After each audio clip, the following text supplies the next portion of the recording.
Hello everyone and welcome to my review of The Great Gatsby, a novel by... Hang on, Dad. Stop you there. You're not doing a review of The Great Gatsby. What? It's your review of the Endeavour episode, Ride.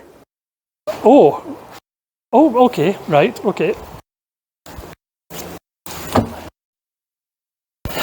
Are you sure? Because there's lots of characters from The Great Gatsby, there's lines from The Great Gatsby, there's scenes from The Great Gatsby. Yeah, I'm sure. Okay, right.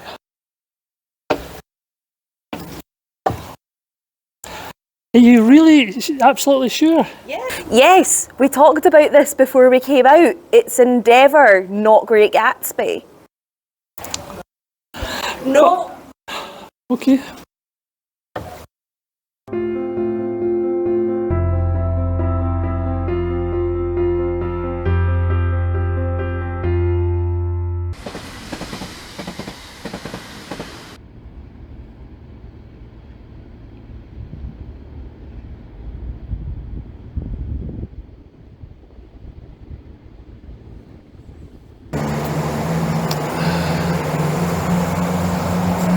The iconic Edinburgh Castle, standing for over 1,000 years. Why? Well, I'm sure there's lots of reasons, but one of those reasons, and maybe the main reason, is the strong foundations. And that's where the Endeavour series is, with the pilot episode, Series 1, Series 2. Can Series 4 continue and build on those strong foundations? Or will it cause instability? Will it cause the foundations of what so far has been a great series to crumble? Let's find out. Hi, my name's Chris. I run the website morseLewisendeavour.com. This is my review of the first episode of the third series, Ride.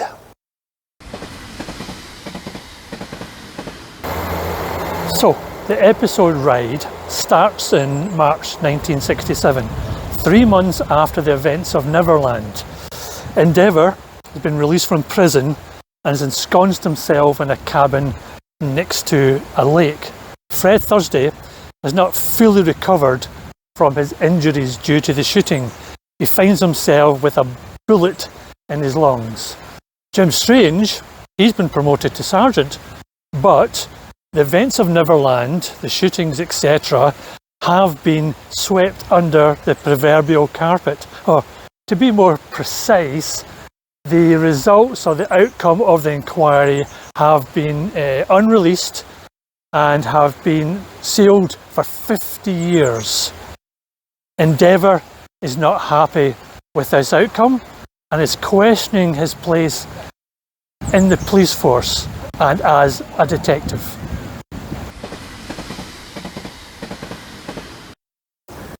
This episode, as I hinted at the top of this video, has F. Scott Fitzgerald's fingerprints all over it. To me, Bixby is Gatsby, Endeavour is Caraway, and Kate is Daisy, with a touch of the Zelda Fitzgerald thrown in for good measure as well. It takes so much from the Great Gatsby story. It almost makes me wonder why the Fitzgerald's daughter didn't sue Russell Lewis for plagiarism. So, should we criticise Russell Lewis, the writer of all the Endeavour episodes, for heavily referencing Fitzgerald's novel?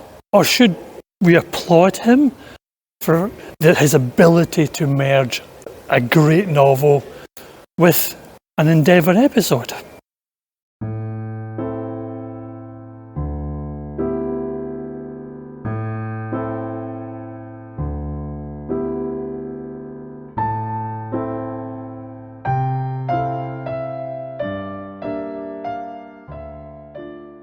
Personally, I think it works, though it can come across a bit like Russell has a lack of imagination, or maybe it's just Russell showing off.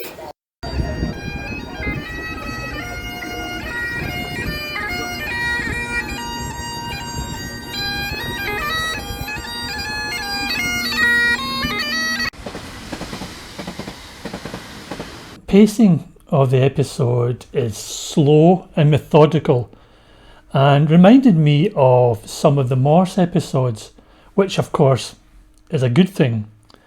The main cast, as always, are very good in the episode. Roger Alm, in particular, as Fred Thursday, conveys a man who has been knocked down but refuses to stay down, no matter how much it hurts physically or mentally.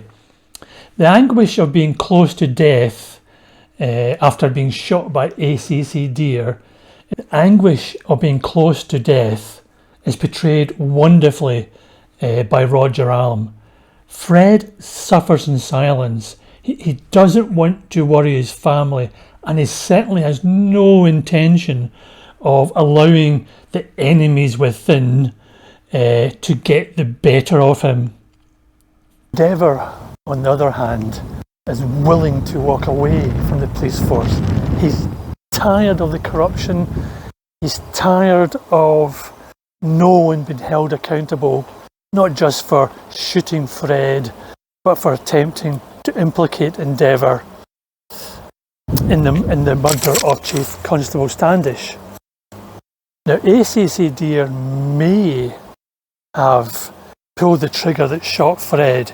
He maybe have been the one who left the scarf to implicate and frame Endeavour in the death of the murder, I should say, of Chief Constable Standish.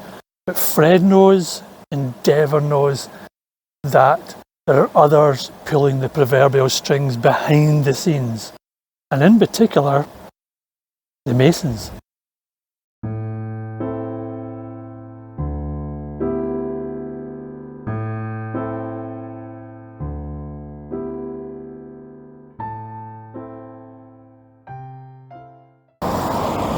Sean's portrayal of a man torn between his love of being a detective and to bring criminals to justice, and his hatred of the corruption within the police force, is done by Sean in an intelligent and very satisfying way.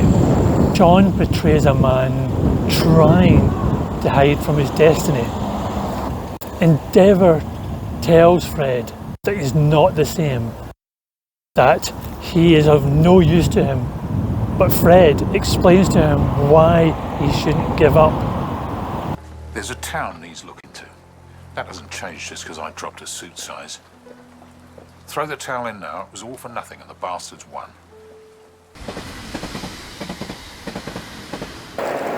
So, another day of filming. Unfortunately, it's raining, so it will be indoor filming today. I'm here at the Royal Museum of Scotland in Edinburgh, of course, in Chambers Street, a place I used to work many years ago. Anyway, so Endeavour may try to convince himself he's finished with policing, he's finished with the police force, but of course that detective instinct takes over, and he visits the scene where Jeannie Hearn was found dead, and of course there he finds a clue which he will eventually hand over to Jim Strange while visiting the fair. But it's hard to fight one's destiny to be a great detective. As soon as Bixby's killed, Endeavour wants back in. He wants to be a police officer again, a detective, because that instinct will always be there. As much as Endeavour may rail against things that happen within the police force, the corruption, etc., he knows he can do the best good as a detective from within the force. As much as I love seeing Oxford, in particular the Oxford colleges in the Morse, Endeavour, Lewis series, in this episode it was lovely to see the beautiful English countryside, and in particular, of course, the grand, imposing, stately homes in all their splendour. And this is achieved, and was achieved, by thoughtful, intelligent cinematography. episode is well lit and there's lovely bright colours, which helps to enhance the episode, unlike in future episodes from Series 6 onwards, where it had the feeling that the producers were trying to save money by shooting scenes in almost complete darkness to the detriment of the episodes. In the episode, we don't see much of Max or Bright, and we see nothing of Dorothea Frazel, which is a shame. She could have been added in with the subplot of the death of the student at the Oxford College. But as often happens, when Anton Lesser as Bright and James Bradshaw as Max de Bryn appear in a scene, you usually steal that scene. And in particular, one of my favourite scenes regards Anton Lesser and Endeavour. It's when Endeavour returns to duty and Bright appears in the office and they're both unsure of what to say to each other. I can't change yesterday, but a better tomorrow, yes? For all of us. Sir. Bright is probably feeling guilty at not being able to help Fred Thursday to stop the shooting, and also feeling guilty about being unable to help Endeavour to stop his arrest. And especially, I think, what's wrong with Bright as well in that scene, and probably in the episode, is that his belief in the police force and its incorruptibility has been tested, really tested, and from now on,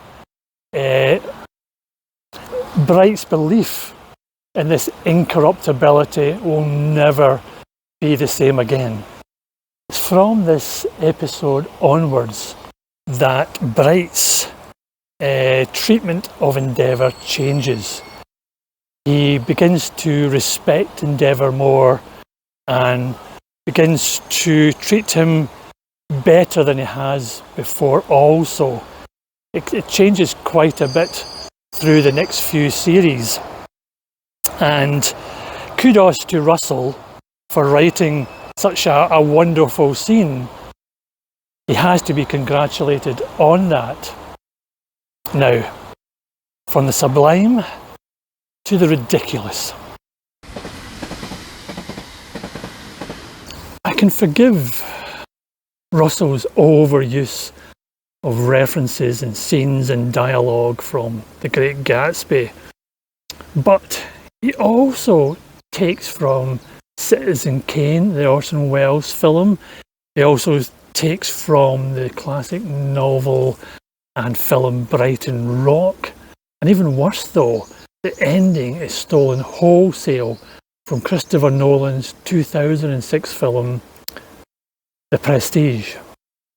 And if only Russell Lewis had taken a leaf out of Christopher Nolan's book and not had so much exposition at the end and also bogged down in very tedious, boring dialogue. Once again, Russell has to use gunplay in this episode, and it's something he will continue to do throughout the series as a whole, culminating in the overuse of that particular trope. It doesn't belong in the Morse universe, so much gunplay. And I seriously doubt that in the 1960s there was so much use of guns as is shown in the Endeavour series through series 4, 5, 6, 7 and 8. Now, one unforgivable element in this episode is Russell Lewis forgetting what rank Endeavour is, or was. In the episodes Neverland and this episode Ride, Endeavour is a DC, a detective constable, But in the voiceover at the beginning of the episode, Endeavour is referred to as a DS, a detective sergeant. Led to the shooting of D.I. Thursday and the arrest of D.S. Morse.